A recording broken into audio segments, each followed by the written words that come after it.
আমি কুসুমের সাথে এই ছেলেটার বিয়ে ঠিক করেছি বলে একটা ছেলের ছবি দেখায় ইন্দ্রাণী গাঙ্গুলি। কিন্তু কে সেই ছেলেটা সেটা জানতে পুরো ভিডিওটি দেখুন আর চ্যানেলটা লাইক করে সাবস্ক্রাইব করে পাশেই থাকুন। কুসুম সিরিয়ালের আগামী পর্বে আমরা দেখতে পাবো ইন্দ্রাণী গাঙ্গুলি কুসুমের বাবাকে ডেকে পাঠায়। তারপরে কুসুমের বাবা আসলে সবার সামনে রাতুলের ছবিটা দেখিয়ে কুসুমের বাবাকে বলতে থাকে, কুসুমের বিয়ের জন্য আমি এই ছেলেটাকে ঠিক করেছি শঙ্কর।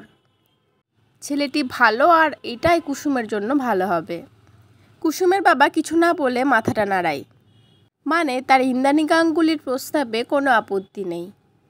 আর ওদিক থেকে আয়ুষ্মানও বলতে থাকে, হ্যাঁ ছেলেটা খুব ভদ্র, নম্র আর খুব হাম্বেল, কুসুমের জন্য একদম ঠিকঠাক ছেলে।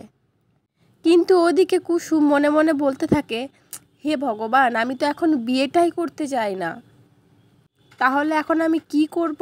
এই বিয়েটা আমি কি করে আটকাবো? আমার যতদূর মনে হয় কুসুম হয়তো ওই ছেলেটাকে বলবে যে বিয়েটা না করার জন্য। তোমাদের কি মনে হচ্ছে, কুসুমের বিয়েটা কি এই ছেলেটার সাথেই হবে, মানে রাতুলের সাথেই হবে, নাকি এই গাঙ্গুলি বাড়িরই বউ হয়ে আসবে কুসুম? তো কমেন্টে জানিও তোমাদের মতামতটা। পরবর্তী আপডেট নিয়ে তাড়াতাড়ি আসি, সঙ্গে থেকেও সাথে চ্যানেলটা সাবস্ক্রাইব করে দিও। ধন্যবাদ।